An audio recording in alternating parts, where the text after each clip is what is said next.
I'm really cranky today, you guys. How is that any different than any other day? Oh, you know me so well already. Oh my God.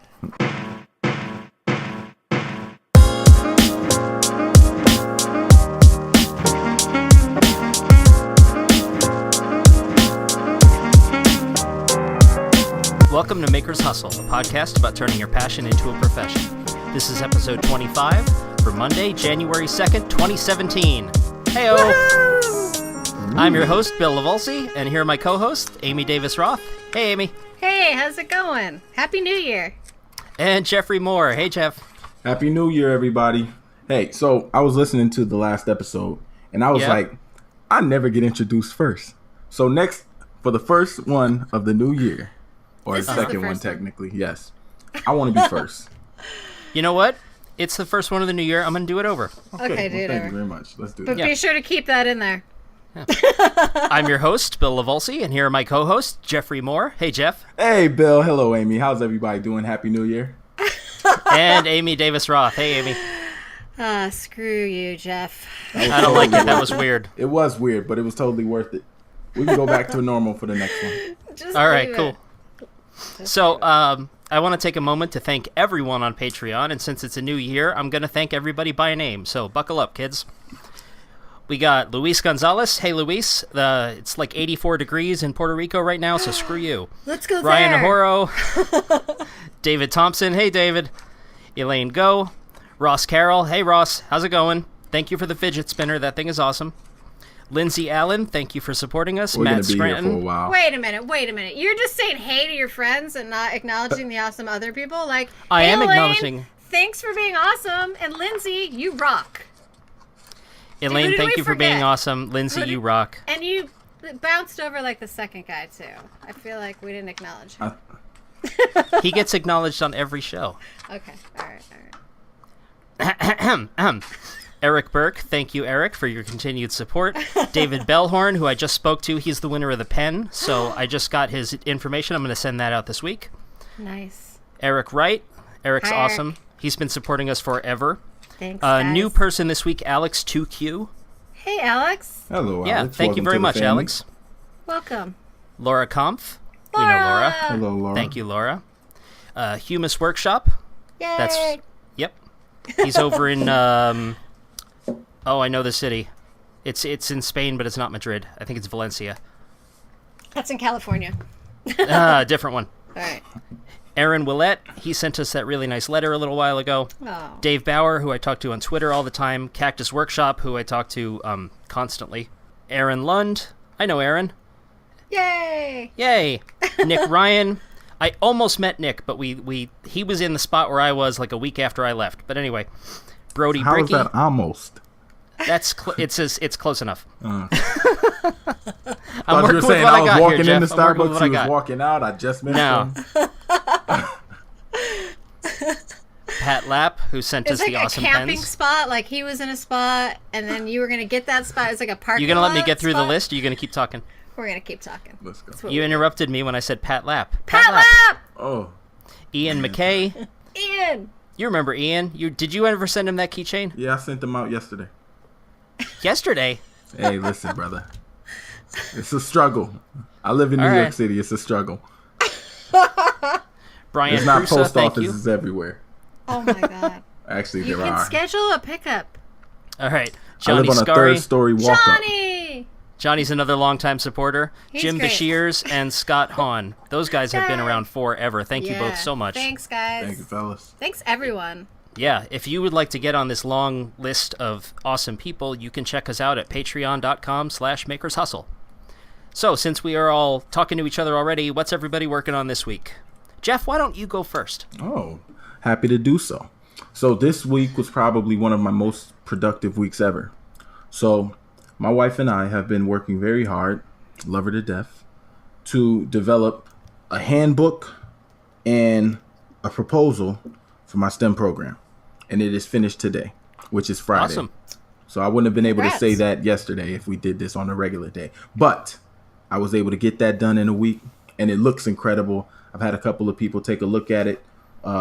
And so I am extremely happy with that. And so I am going to rest this weekend. Cool. Well, And that you was earned for it. me. Yes. Amy, how about you? What did you do? What did I do? Well, I'm having a big sale right now. It's my end of the year sale. You can use the code surly40 for 40% off. I'll leave it active for the listeners. It actually technically will end before this podcast airs, but for you listeners, I'll leave it up. So that's surly40 at surly.etsy.com. That is so cool. Yeah, so what I'm doing, I do this every year. It's like that's like the biggest discount I give. So I actually sell more stuff after Christmas than I do for Christmas because of my sale, because my long-term customers know that I do this every year and they wait and then they buy a bunch of stuff. So it's really great. So what I'm doing right now is every time I sell out of something on Etsy now, I print out a little picture of it. I put it on my little art board in my studio and I start restocking for the new year. So right now there's like a million pieces of paper that have little pictures of all the stuff that I've sold out. If it's sold out on Amazon or if it's sold out on Etsy. And then I go and I start remaking everything. So that's what I've been working on. And I've been doing some illustrations, of course, for my Patreon. But primarily it's sort of this end of the year, reevaluating, restocking, trying to figure out what designs did really well last year and what I should play off of for next year. And I think I'm going to do some more like braided pieces. I do these really great necklaces that are sort of like moon shaped and they have a braided cord that instead of the chain or instead of the single cord that a lot of my necklaces have, and they've been really, really popular, but they take forever to make. But I think I'm going to do a bunch more of those. So I've started some new designs for that. And I'm going to do a bunch of hair clips. That's what I start doing now because spring is on my mind, because when you're in retail, you're 3 months ahead of what is actually going on in real life. So I'm already designing Valentine's Day stuff and hair clips. I do a run of hair clips after Christmas so that I can have them ready for the spring. And they have these little circles with the ceramic designs that I do that are like embedded into a flower and they clip into your hair and they're really super cute. So I'm starting to work on those. So I'm doing a lot of restocking basically and just sort of getting everything back together, starting over. Yeah, I have a feeling we have a good year coming up. Yeah, I hope so. Going forward, since we're already in it technically with this episode. We're coming to you from the past. We're time traveling. So let's see, what did I do this week? I released a video. My wife needed some coat hooks for her cubicle, and all the ones that they sell at the store are ugly or will break if you look at them wrong. So I made some out of walnut. Nice. So not only do they look good, but they will actually stand up to use. And so I made a video about that. Yeah, you can actually look at them and they won't fall apart, so that's good. So I did a video about that. My client list continues to get longer. I have decided that I'm going to have to cap it at 50 because I don't think I can handle anybody else. A lot of it, people, if they work in the same areas, you can get one sponsor to handle multiple people, which is great. So it's not as if I'm handling 50 individuals who are all doing 50 different things. But I still think too many more than that would be pushing it, and I don't want to do anybody a disservice. So when I get to that number, I'm stopping. Nice. All right. And then, let's see, I decided yesterday that I'm going to start a contest, a YouTube video making contest. Fun. And it's going to be, I made, a few weeks ago, you might remember, I made a pen, but I did not have a lathe, so I made it on a drill press. Yes. Somebody saw that video. My friend Ben Brandt saw that video and decided that was cool. So he did the same thing. He made one on his drill press. And then I saw some other people who also made pens without using a lathe. So I decided that I'm going to run a contest where you have to make a pen, and the only rule is you cannot use a lathe. You can use anything else you want, but no lathe. Okay. Cool. And what do you win? Well, I'm lining up sponsors for it right now. I'm thinking somebody might win a lathe. Oh, wow. That's really amazing. Yeah, I'm going to see what I can do, but that's the plan right now. Hey, I'll donate some necklaces for, 5th place or something. Oh, that's cool. If you want, Yeah, sure. That's awesome. Yeah, happy to do that. It's a cool contest. Yeah, I think it's going to be fun.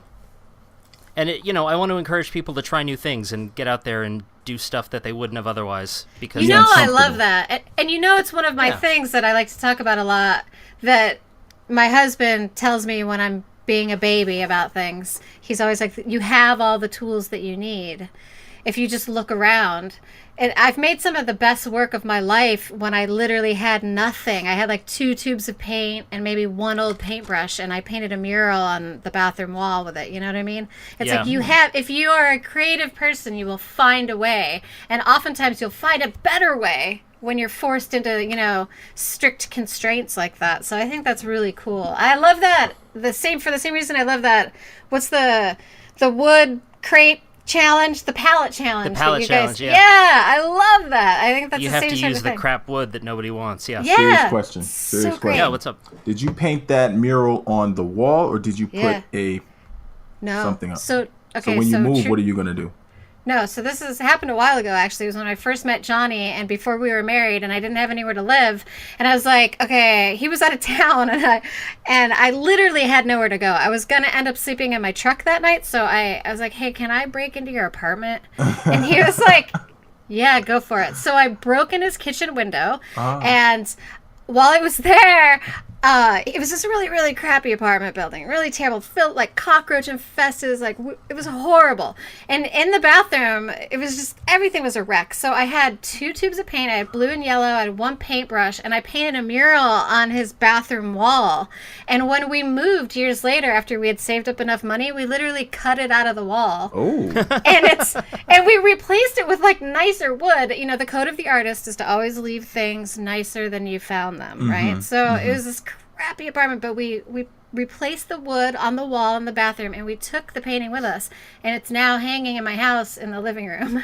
That's probably awesome. the coolest thing I've ever heard. Yeah, I love that painting, and it gets more beautiful every year. I mean, it's like, it was just with my hands and just 2 tubes of paint. So it's really cool that I made something beautiful that has like lasted so long now. It's almost 10 years old at this point. 12 years old, probably, actually. So and it just gets better. That's a rock star move, I'm not going to lie to you. Yeah, that is super cool. Thanks. So you can make art with next to nothing. Like, look around you, whatever you have, you can turn it into something great. Well, speaking of making do with what you have, I had a giant horizontal metal cutting bandsaw show up. Yeah! Yeah. That's so wow. Cool. Okay. Because, I can make do with what I have. I could do the same thing with a hacksaw, but I get tired. Mm-hmm. Or I can set this thing up and push a button and it just burn, and then it's done. I can go do something else. I can have a snack. Yeah. I hate hand saws. Yeah. I had to when I was getting ready for the last Makers Fair, because I don't have any space for power tools. The only power tool I have is a rotary tool and a drill. And so when I was getting ready for the last Makers Fair, I was trying to make up my stands. And I went to Home Depot where I got the wood and stuff from, and I had them make the initial cuts. But when I got to the house, I was like, all these pieces are cut wrong. So for like 3 days straight, I was hand cutting with a hacksaw. It was that's the worst. That is the worst. 3 days straight, nonstop, just cutting. All Okay. Let's talk about our topic for this week. And this is something that been thinking a lot about, and then I saw something the other day that I'm actually going to recommend later, but it kind of made me think more about this. And the topic, I'm calling it what versus why. So what I want to do is I want to talk about why we do what we do. And I don't mean to make money, because making money is a result of what you do, but it's not usually why, because if we wanted to make money, we'd do something else that actually, pays. Right. I mean, what gets you out of bed in the morning, and why that is important Coffee. As a maker or an artist. Coffee. Coffee doesn't get you out of bed. It helps you stay out of bed. I was about to keep you out of bed, but I'll get you out of bed. So I was I was having this conversation with my wife, and she was saying that someone basically assumed that she was doing something for a bad reason, and she wasn't. She was doing it for a very good reason. So then I started thinking more about that, and I'm thinking, well, why do I do anything that I do? And it's because, in the past, I have been in situations where I was not treated very well. So I've just decided that everything that I do is I want to be a good person. I want to be a person that I would respect and admire if I met me on the street. I respect you. I admire thank you. Okay, No. so I'm happy to talk about this stuff. I like to interrupt Jeff, if I may. It's fine. Interrupt away. I'm trying to get comfortable on this stool. So initially, I think that I was an artist because I honestly didn't know any other way. From a very small child, I was taught to make things. Whenever I was bored, my parents would say, go make something. And we didn't have a lot of money. So again, it was, finding ways to be creative. And then as I got older, I felt that my artwork needed some sort of a meaning or a purpose to it. And that's sort of what drives me now. As I've gotten older, I feel that my work needs to have a serious purpose in the same way that you were mentioning to your wife, that it needs to make the world a better place. Otherwise, why am I creating it? Why am I adding stuff to this already crowded planet unless the stuff that I'm making is going to make that planet better? And that's why I got really interested in critical thinking and science communication and the skeptic movement and things like that. And how that influenced my work, because my work was searching for a meaning, right? So I finally, I found something, and now it's leaning a little bit more towards politics, but it's still really about critical thinking and education. And I don't want my art to just sit there and do nothing. I want my art to be part of a conversation, to be part of a dialogue, to be part of a solution in making the world a better place and educating people. I don't want it just to be an object that sits in a museum if it ever ends up in a museum. I want it to be part of a larger discussion about how we can make the world better and how we can educate people. So I'm going to take you guys on a journey. All right. You guys ready? Buckle up. So the year is 2009. I'm a freshman in college. And at this point, the only thing that I think that I want to do is be an FBI agent or a CIA agent. And part of it was because I love James Bond, and I thought I would be the next James Bond, Black James Bond. And then the other part was I wanted to make a difference. That was the way that I thought I could make a difference. Okay.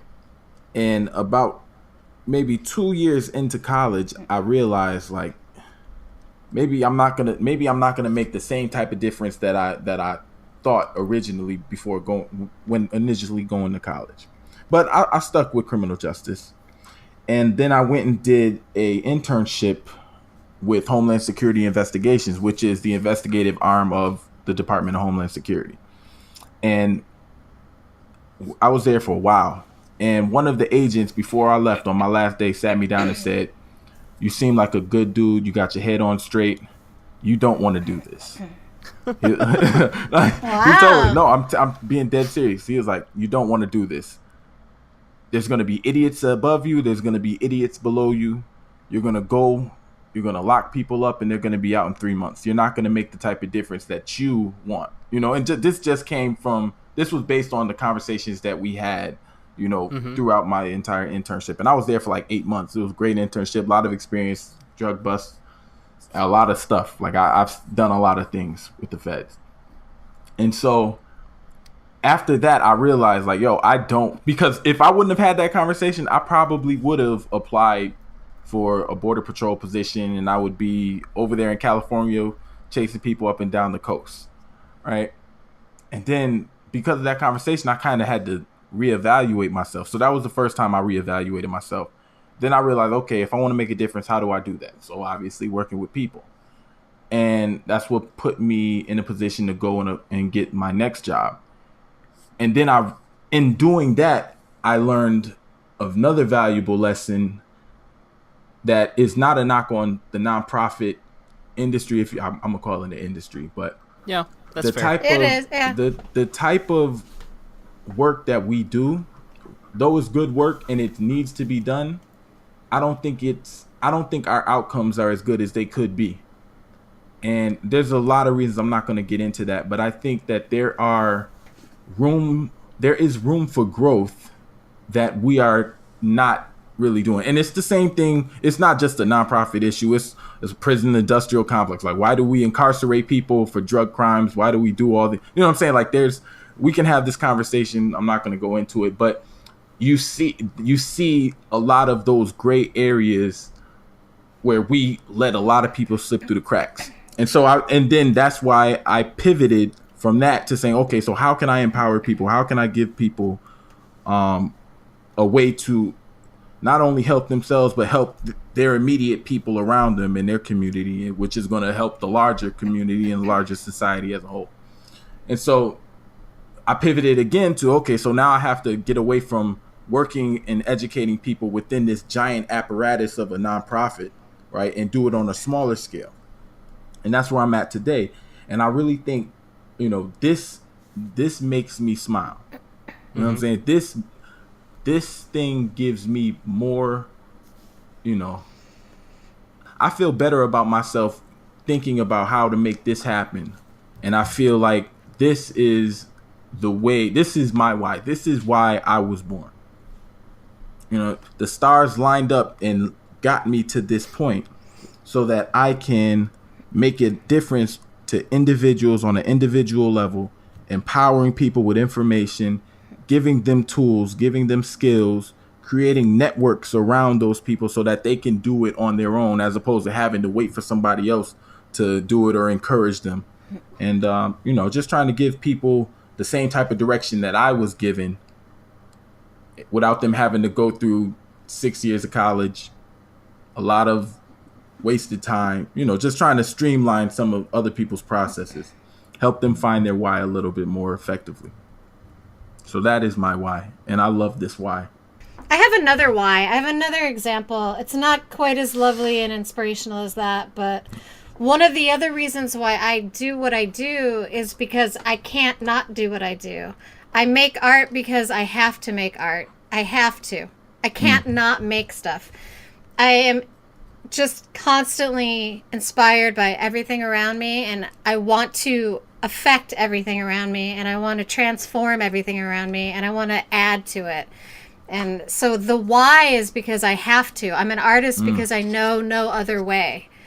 I couldn't survive in a corporate environment, I don't think, unless I was like maybe the head of a fashion industry or the head of a creative development corporation maybe, but I have to be creating every day. It's how I find my happiness. It's how I feel complete, is by completing tasks that have to do with creativity. Yeah. Mm-hmm. And the other part about it is the reason why it's important that you know your why. And I think we talk about this in other episodes, but it's important that you know your why so that you can communicate your why. Because if you're doing something and you can't communicate why you're doing it, you're beating around the bush, that's going to keep a lot of money away from you, a lot of people away from you, because they're not going to understand what it is that you're doing or why it is that you're doing that. And so understanding your why, I think it's important for everybody to, in the new year, especially in the new year, because you got a whole another 365 days to be incredible. Hopefully, if you wake up every day. But really just thinking about, is the thing that I'm doing making me happy? Is it fulfilling me? And if so, do I fully understand what it is about the thing that I'm doing that makes me feel this way? Because you could be doing something and not understand, like, this is what you were meant to do. I just went deep. And I didn't even mean to go that deep. I almost confused myself for a second, like, oh, goodness. That was great. That was very profound. I think you're right, though. I think, especially if you're in business, knowing why you do things and being able to communicate that is really super critical. Like, I use a lot of superlatives there, but it is really, really important that you know why you do things, because that is how you find your audience. That is how you find your customers. That is how you find the people who are going to not just buy whatever you're making, they're going to support you. They're going to be your longtime customers. They're going to be your Patreon supporters. They're going to be the people who cheer you on every step of the way. They're going to be the people who comment on every video. Mm-hmm. Those people, the people who understand why you're doing something and feel the same way, those are the people who are going to be with you for life. Yeah. And it's okay. See, this is the other thing too, because, and we talk about this all the time, it's okay to not know what it is that you are meant to do and why you're meant to do that. Right? Because it takes a lot. I literally went through 6 years of college thinking that, well, not 6 years. I literally went through 4 years of college thinking that I wanted to be a Fed. And the reason my why was because I wanted to make a difference. You know what I'm saying? And I could have done that. There's people who do that are making a difference, but that making a difference wasn't the way that I wanted to make the difference. Yeah. Right? Well, it's interesting that you say that, because I feel like I've stumbled through, different jobs or different. Even since I lost my job and started, going on my own, I've stumbled through like different manifestations of what I'm doing, but the why is always the same. Mm-hmm. It's always because I want to be a good person. I want to be an inspiration to others. I want to be someone that I can be proud of. I don't want to get off the corporate plantation too. That's another reason. But I mean, even if you are working in an office, if you can square your job with your why, that's fine. Mm. That goes to the point of not everybody is going to be an entrepreneur. Not everybody is going to be a business owner. And so if that's not something that you're passionate about or interested in doing, then it's important that whatever it is that you are doing, you do weave your why into that, or find something about the thing that you do to be passionate about. Because you don't want to wake up every day and do something that you don't want to do or you don't think is important. That's torture. Yeah, well, I worked the same job for 10 years, and I thought it was because, I went to school for English and for literature, and I thought that I wanted to be a writer, and I thought it didn't really matter what I was writing, But I worked in a job where I wrote every single day, but it didn't mean anything. It was I'm writing about products that I could never afford for people who, I don't know one way or the other, but it's mostly rich dudes looking for ways to kill their disposable income to like put a movie theater in their house, which is I don't care about that. So it started to bug me. I started to get like really dissatisfied with just the day-to-day work of it, even though I was writing, even though, find a salaried writing job. Go ahead, because you can't. Yeah, it's rough, especially and I had now. one, and, it makes me sound ungrateful or spoiled or something, but that wasn't it at all. It's just it was not fulfilling because it didn't mean anything. So yeah, I think I don't know. That's a good point, because imagine you doing that, so you have the thing that you're doing on a day-to-day, which is draining you, which is not inspiring you, and then you also have something that is pulling you in another direction. That is not the way that we are meant to live. That is not a recipe for success, is what that is. Yes. Well, yeah, that too. Oh, and the other part of this is your friends, because you might have friends that are. This is turning into a relationship episode.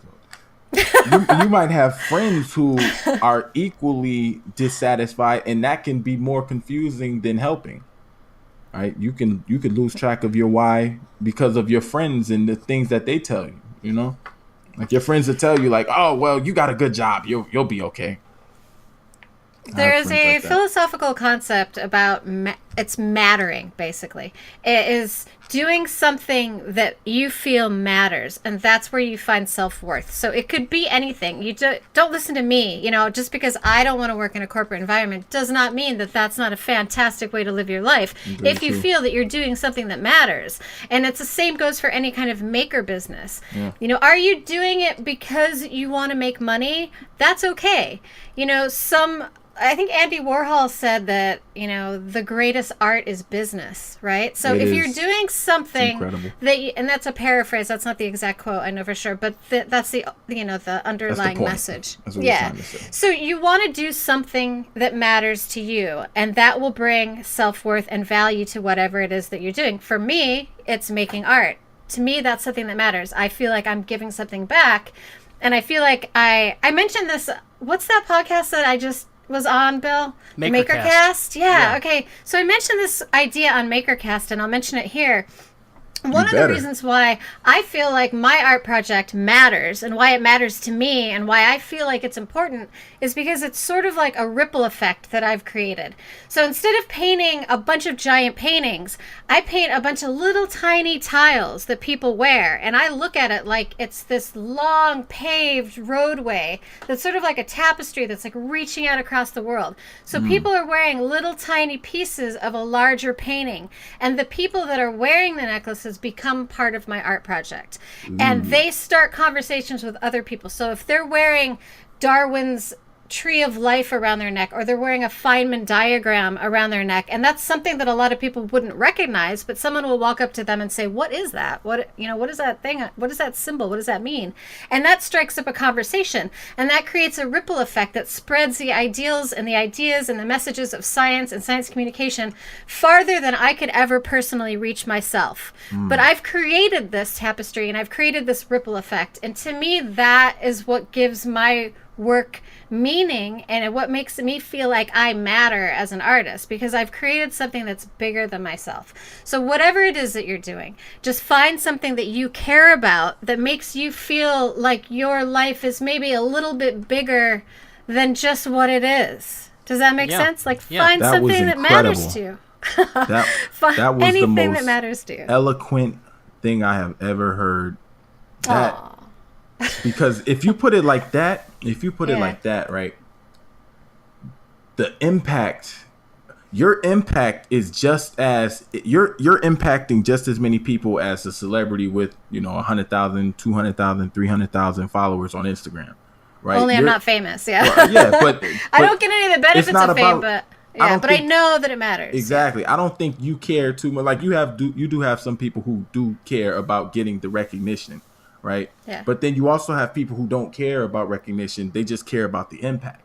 Yeah. And as long as The they're ripple getting that effect. impact, that's important. Like, think about it. I was going to save this for later, when you made your recommendation, but I'll say it again. I'll say it right now, and you can expound on it if you want to, Bill.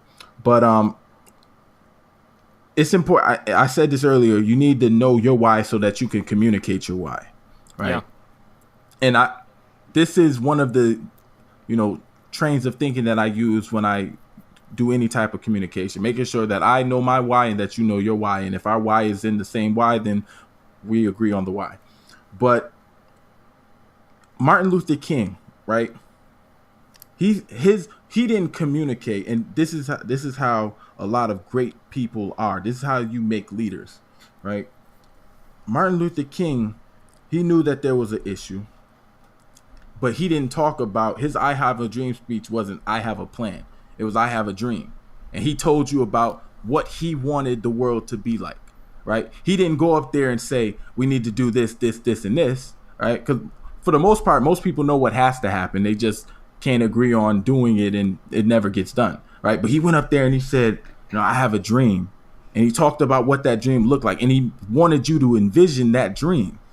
And so when I think about communication, when I think about the way that I want to make an impact on the world, I think about how can I get other people to want to make that same impact or do things that are going to support the type of impact that I want to make.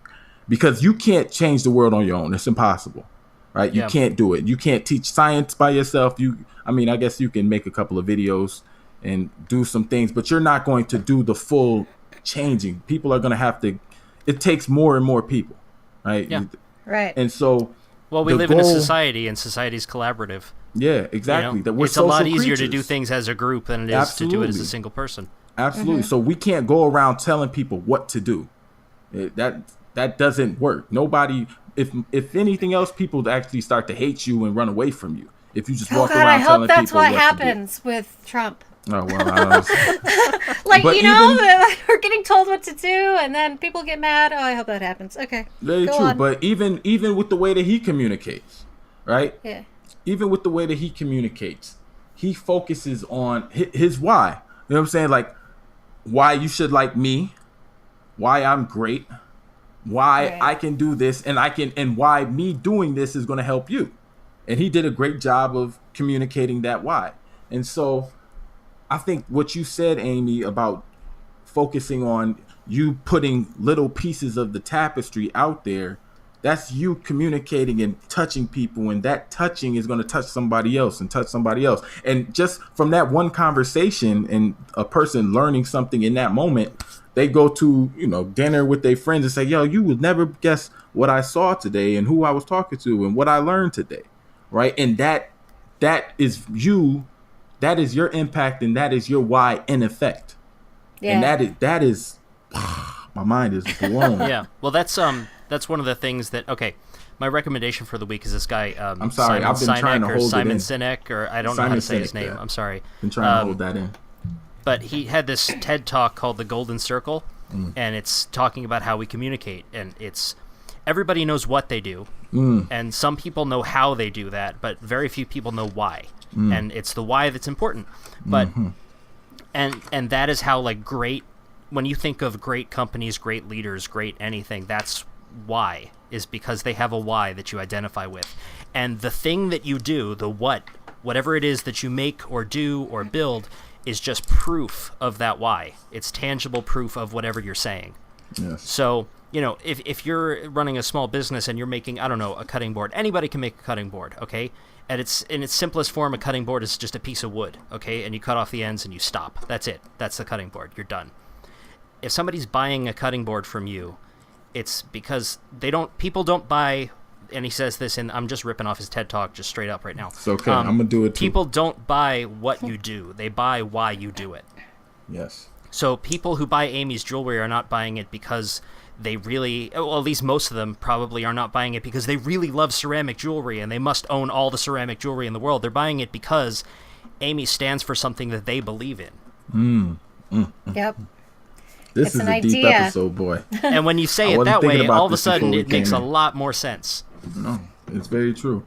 The best companies, if you look at the biggest companies, and when I say big, I mean like impact-wise, not necessarily big like market cap and stuff like that. So he uses the example of Apple, right? And the way that they communicate in their commercials. Very rarely, just think about an Apple commercial and then think about a commercial for like Chevrolet, right?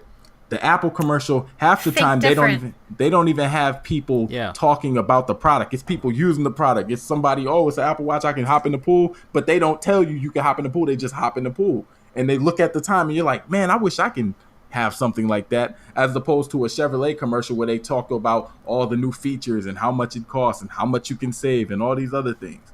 And, you know, when I watch a Chevrolet commercial, I'm like, oh, another one? I watch an Apple commercial, I'm like, dang, I got to get that watch. You know what I'm saying? Yeah. And that it's the small things, it's the subtle things, but it's because they understand their why. They know why they are making these products, and they know that people who love their products just want, it's the reason why people line up and get the same phone every year. Right? It's a lifestyle. Yeah, they're selling a lifestyle and an idea instead of a product. Exactly.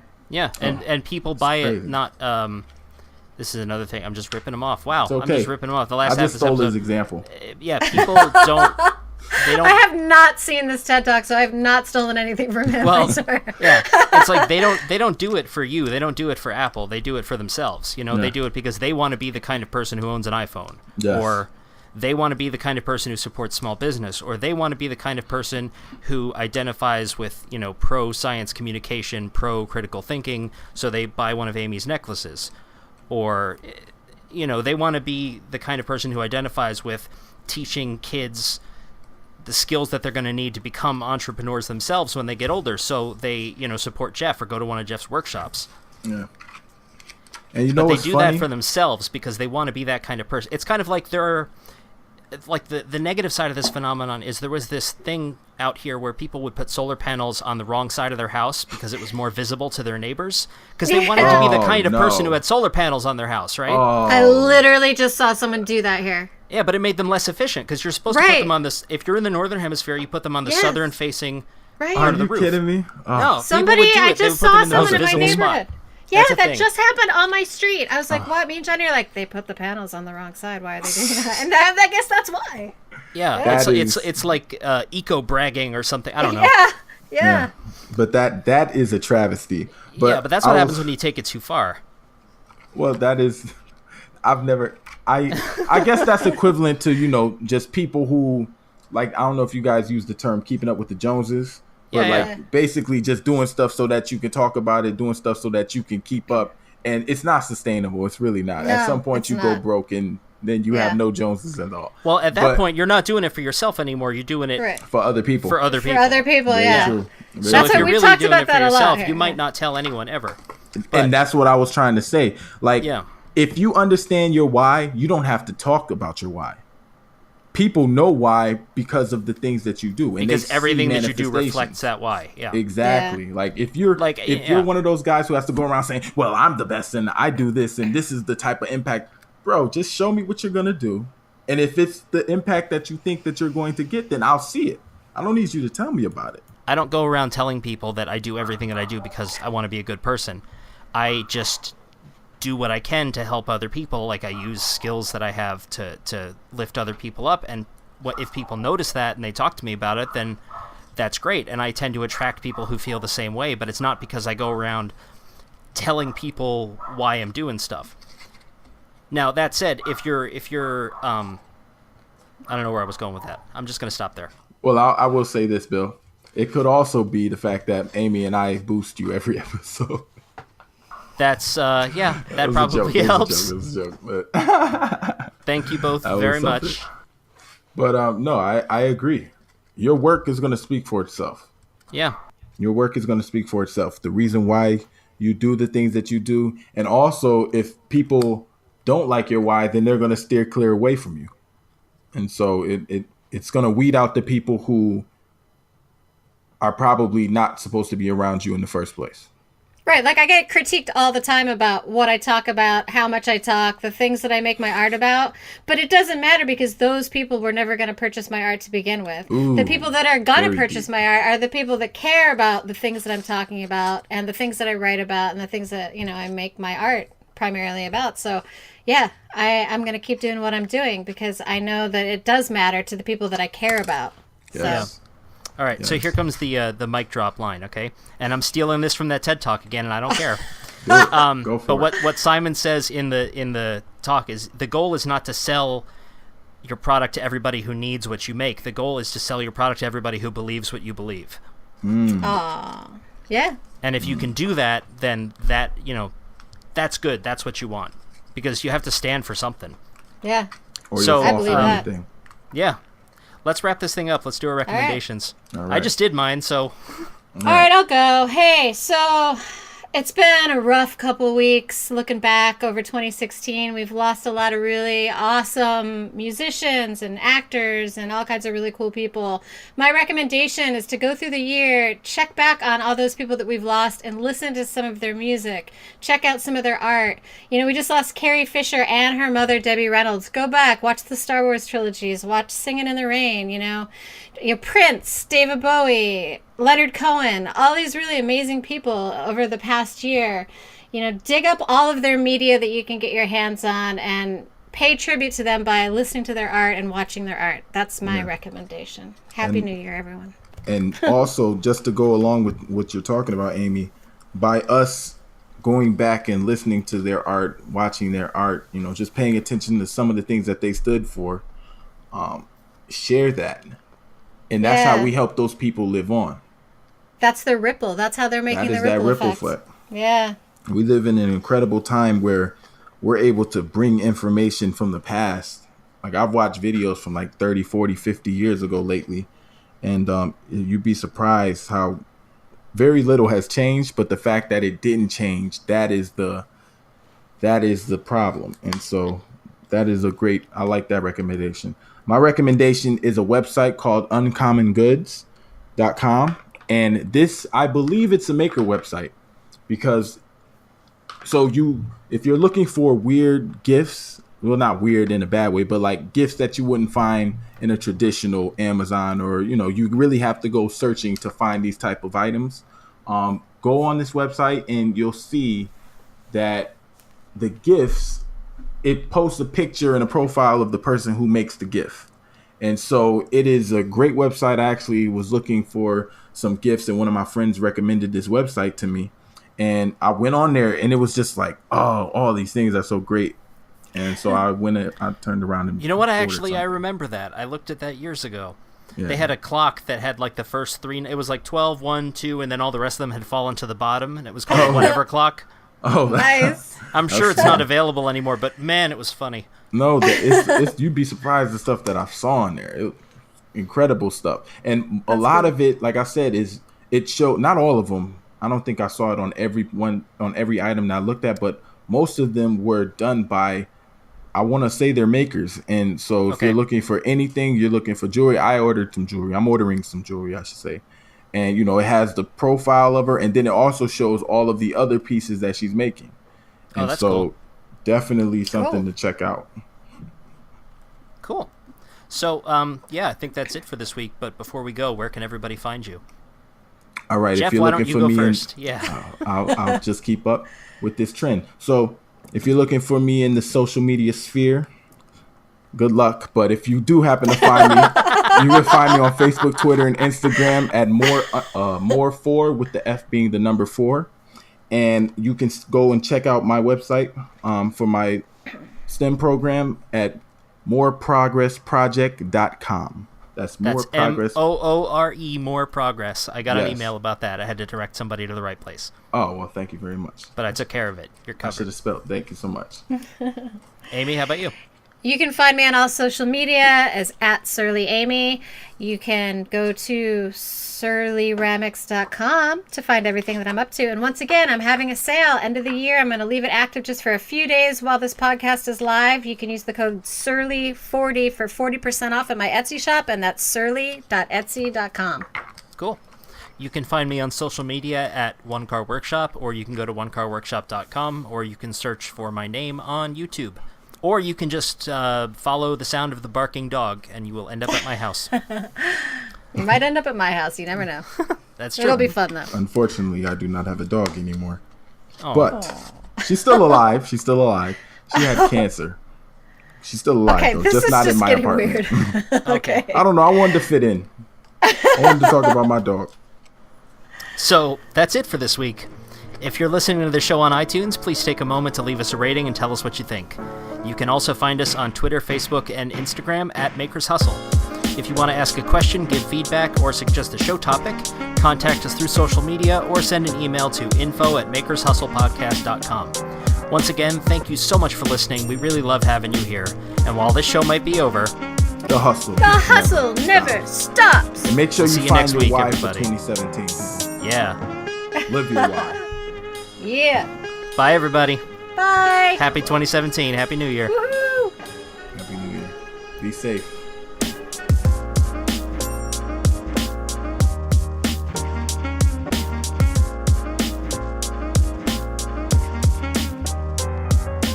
And they identify with it, and they, like... Try that again without the dog. I don't go around telling people that, like, oh yeah, I want to... Fuck, dog. Fuck. I don't go around telling people that, like, I want to be a good I don't care. They'll just be barking in the track now. I don't give a shit. I got shit to do, okay? It's 4 o'clock. Like, we got to wrap this thing up.